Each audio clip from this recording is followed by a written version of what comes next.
అవును, కేవలం ఒక్క ఫోన్ కాల్ ఆ దేశ మాజీ ప్రధాని ప్రాణాలను రక్షించింది. రాళ్లు, రాడ్లు, గొడ్డలతో దూసుకొచ్చిన ఆందోళనకారులతో గేటు బయట ఉద్రిక్త పరిస్థితులు నెలకొన్నాయి. కానీ ఆమె మాత్రం దేశం వదిలేది లేదంటూ భీష్మించుకుని కూర్చున్నారు.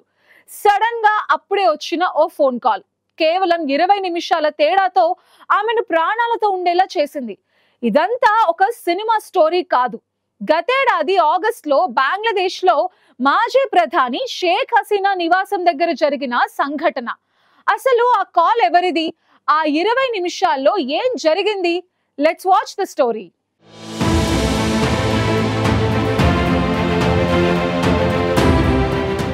గత ఏడాది బంగ్లాదేశ్లో రిజర్వేషన్లకు వ్యతిరేకంగా దేశమంతా అల్లర్లు చెలరేగాయి.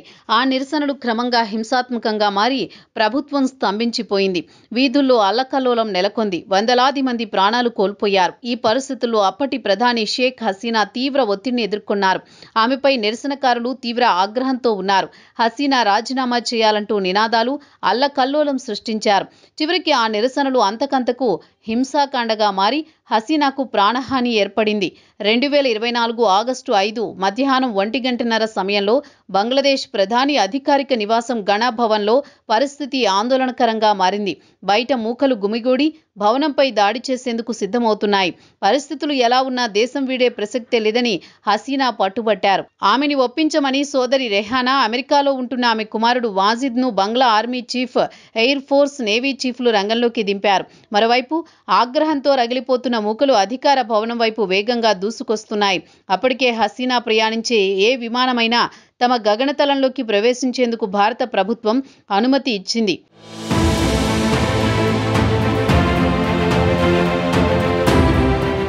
ఆర్మీ అధికారులు హసీనాను అక్కడి నుంచి వెళ్లాలని చెబుతున్నా ఆమె కదలనని మారం చేశారు. ఆ సమయంలో ఆమెకు ఫోన్ కాల్ వచ్చింది. అది భారత్ నుంచి ఓ ఉన్నతాధికారి చేసిన ఫోన్ కాల్. హసీనాజీ, ఇప్పటికే చాలా ఆలస్యమైంది. ఇంకా 20 నిమిషాలు మీరు లోపల ఉంటే చంపేస్తారు. జీవించి ఉండాలి కదా మళ్లీ పోరాడడానికి. వెంటనే గణభవన్ను విడకపోతే చంపేస్తారని అప్రమత్తం చేశారు. తదుపరి పోరాటం కోసం జీవించి ఉండాలి కదా అని హితవు పలికారు. ఆ మాటలకు హసీనా ఆశ్చర్యపోయారు. కానీ తన మనసు మార్చుకునేందుకు మరో అరగంట పట్టింది. కానీ ఈ సందేశాన్ని ఆమె ఎంతగానో విశ్వసించారు. అయితే దేశాన్ని వీడే ముందు తన ప్రసంగాన్ని రికార్డ్ చేయాలని హసీనా భావించారు. ఏ క్షణమైనా మూక లోపలికి దూసుకువచ్చే అవకాశం ఉండడంతో అందుకు సైన్యాధికారులు అంగీకరించలేదు. తర్వాత హసీనాను రెహానా బలవంతంగా కారులో కూర్చోబెట్టారు. సరిగ్గా 20 నిమిషాల తర్వాత అల్లరి మూకలు గణభవన్లోకి వచ్చి విధ్వంసం సృష్టించారు. అయితే హసీనా కేవలం 2 సూట్ కేసులు మాత్రమే తీసుకుని కారులోకి ఎక్కారు. మధ్యాహ్నం 2:23 హెలికాప్టర్ టేకాఫ్ అవ్వగా 30 నిమిషాల్లో భారత్లో ల్యాండ్ అయ్యింది. అప్పటి నుంచి హసీనా భారత్లో గుర్తు తెలియని ప్రాంతంలో ఆశ్రయం పొందుతున్నారు.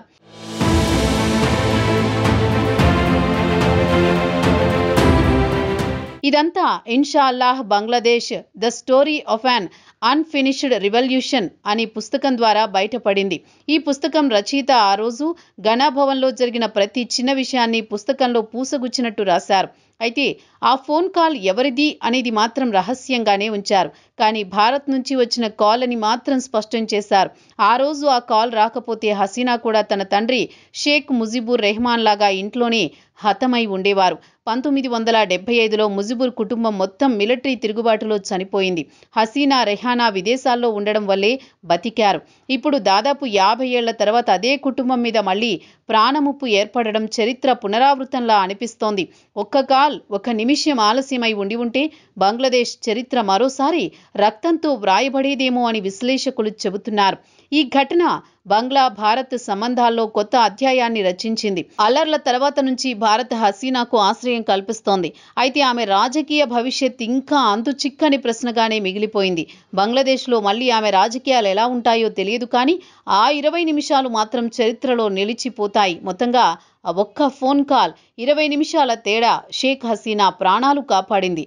ఆ రోజు గణభవన్ లోపల జరిగిన థ్రిల్లర్ సీన్ ఇప్పుడు పుస్తకం ద్వారా బయటపడింది.